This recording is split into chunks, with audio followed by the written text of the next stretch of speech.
Hello, everybody. I'm Stuart Deming, and this is my beautiful wife, Amanda Deming. We have been married now for a whole year. We got married October 6, 2018, and it's been an entire year.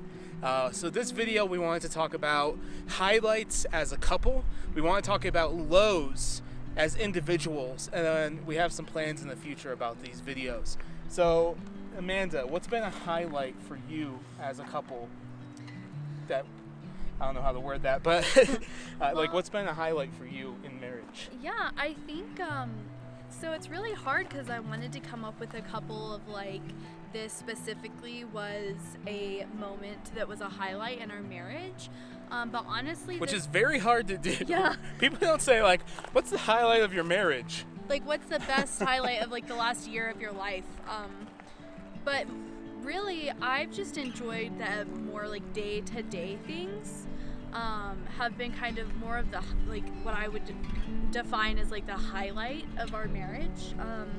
Just getting to wake up with you every day, getting to be at home together, having a home together, having that safe space together, and honestly just continuing my self-growth journey with you alongside me has been honestly the biggest highlight, and just kind of becoming in a healthier emotional place, and just kind of doing that along with you, and seeing where that goes.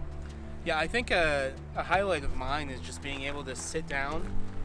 This was definitely a tension point earlier in the relationship, and it still can be. It's a very big tension point, but finances.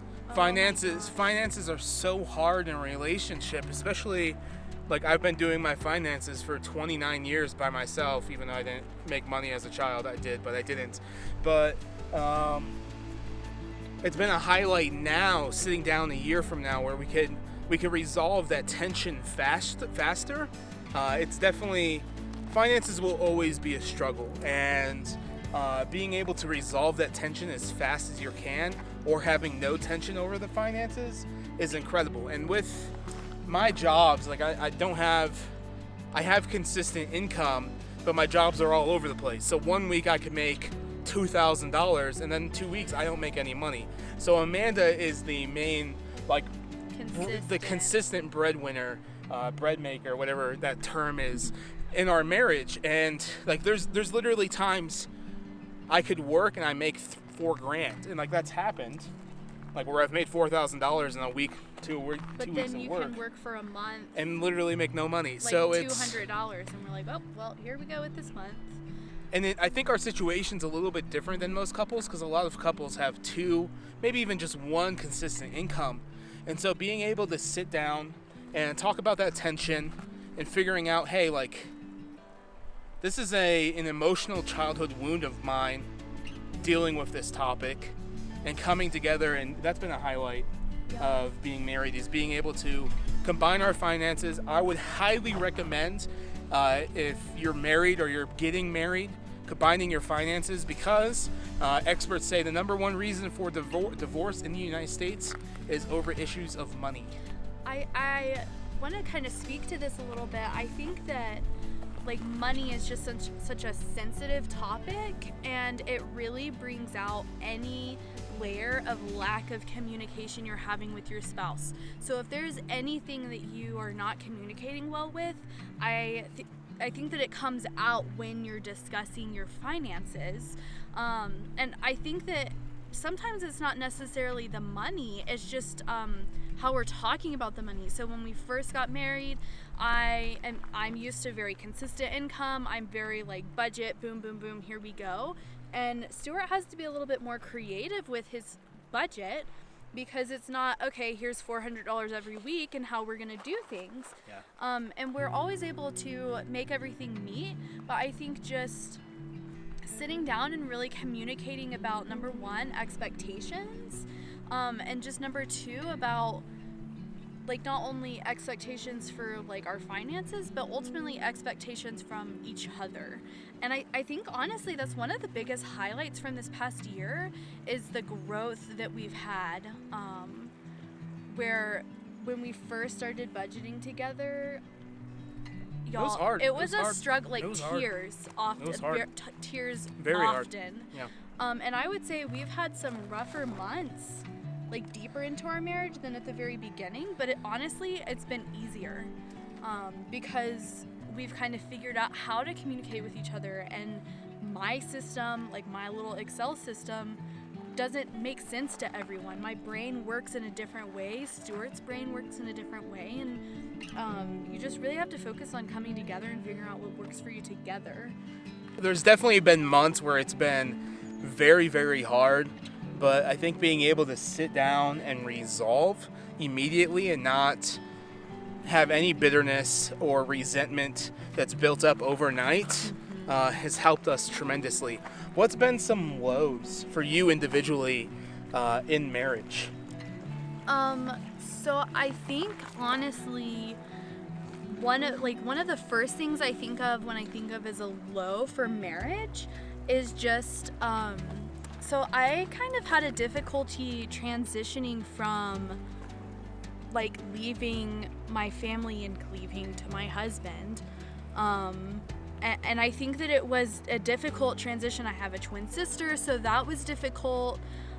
Just kind of like, because from dating to getting married was super quick, and so there wasn't a lot of there's no relationship like ours. We'll talk about that here in a minute, but yeah, but I think the time for growing pains for like my family dynamic with me kind of leaving and transitioning, the time period was so small, so the pains were really heavy, and honestly it was really difficult, and I feel like I'm just now getting to a place where I feel a lot more confident and comfortable with my family, like where everything has been kind of resolved, and it was not any like huge blowout, but I'm just extremely close with my family, and then kind of starting my own family with my husband, because you do not have to have kids to have a family unit. So like we're a family unit now, so it's been difficult, and I think honestly that was one of the hardest things about the first year of marriage, is that transition for me. I think for me, this is going to be very vulnerable with you guys. For me, when we were experiencing moments of intimacy, I really struggled internally because of my addiction I had to pornography. It messed me up. It really, really messed me up, and I can say with confidence now that I've been free from it for about 2 years, but I still had flashbacks.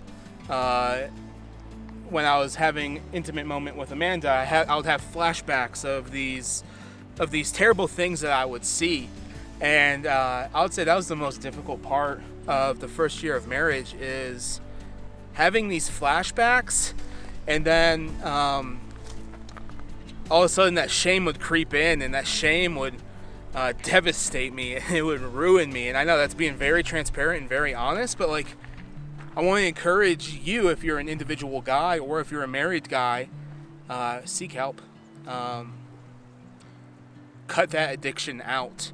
The reason you have a porn addiction is because you have a childhood wound of some kind.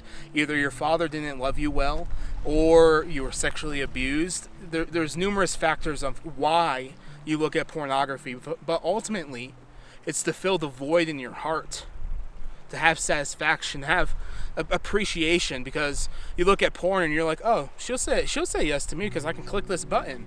But that's not true. You're lacking intimacy. And ultimately, you need to have intimacy with God before you can have intimacy with a spouse. And me having intimacy with God has made intimacy with my spouse better. Yeah, I was just about to say, I think that one of the, because we did struggle when we first got married, it feels like everyone, when they first get married, there's like this expectation that you're going to be intimate with each other 7 days a week and sometimes twice a day. And so it was kind of like this feeling out of like, what does that look like for us? What does our sex life look like? But honestly, once we were just like, forget expectations, forget what we think other people think you're supposed to be doing. Because before I got married, I had people come to me and like, you have to make sure that you're doing it. Let's talk about sex, this many guys. times a week. Yeah, Y'all, 5 times a week, y'all. It looks different for everyone. Intimacy is freaking hard. It's vulnerable. It's okay if it is probably, it's one of the best things in marriage, but it's also one of the hardest things. But I do want to say, once we kind of took a step back and said, hey, like, let's do this however we want. Let's focus on just being here together, spending time with each other, spending time with the Lord. Way easier.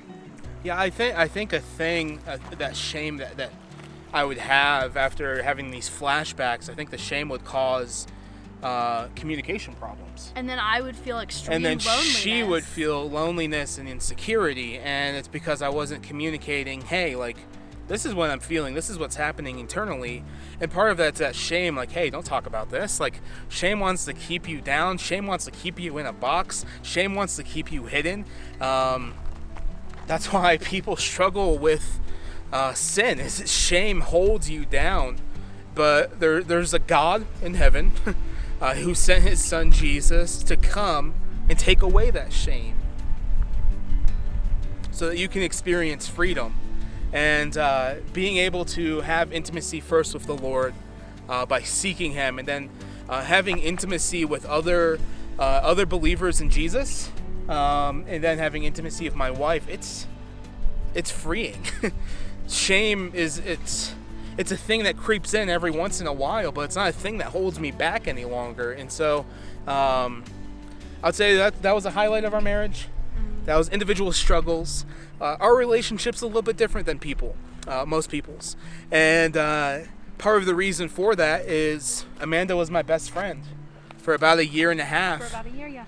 And I was driving back from North Carolina from my father's, and I was praying to God, and I just said, God, it's either to the point where I have to end my friendship with Amanda, or I need to pursue her. And I was driving back. I was in the mountains, the Smoky Mountains, and as you can see right behind us, this is the beautiful Rocky Mountains.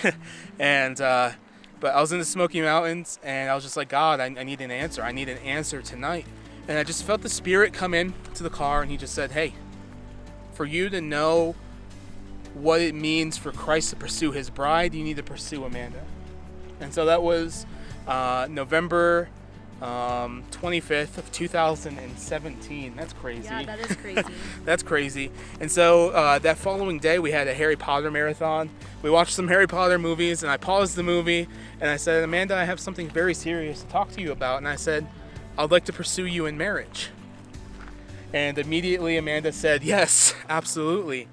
And I said, take a couple days, pray about it, seek the Lord, ask your parents, ask your twin sister. And then that Tuesday, we were having a game night at my old apartment. She came back and she said, yes, let's do this thing. And so within a month, literally, we started talking about marriage. Because we didn't want to waste time, because time is the most valuable asset you have.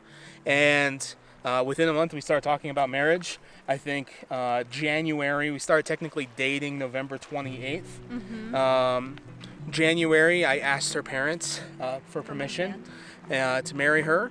And then March 31st, we got engaged. October 6th, we got married. And so our story is different than others. But our story can be related because a lot of people, not everyone, a lot of people want a relationship. And there's highlights in marriage, and then there's lows.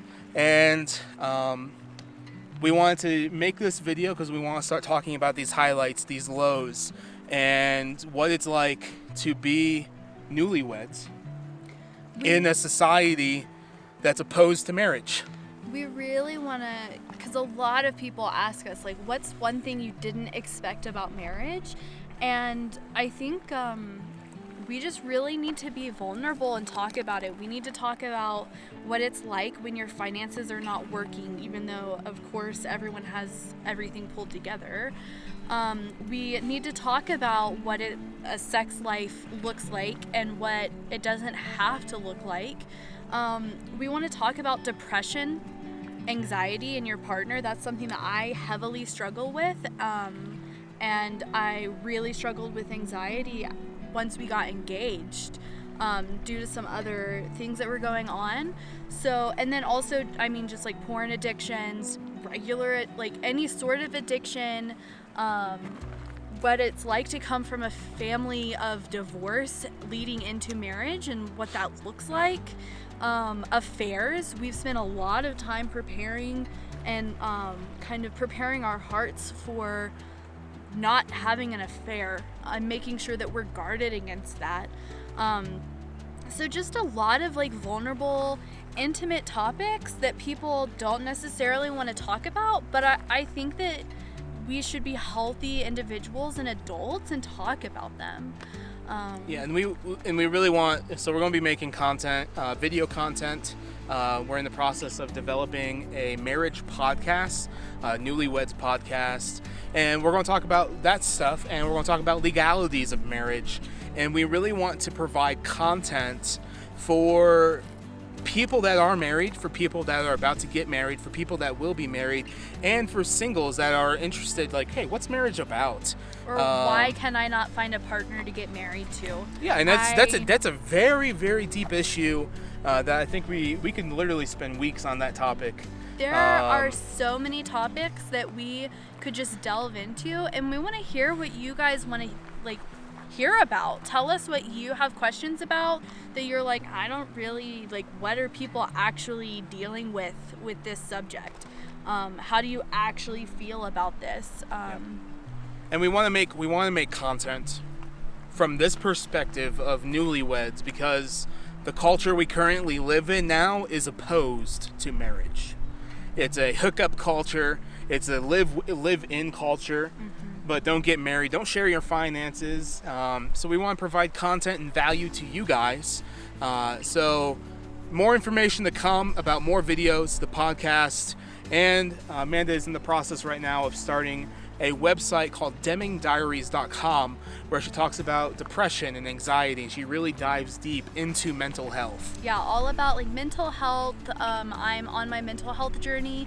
I'm in the healthiest place I've ever been, and I'm trying to take advantage of it and just take that energy and kind of help others who are not seeing the light at the end of the tunnel.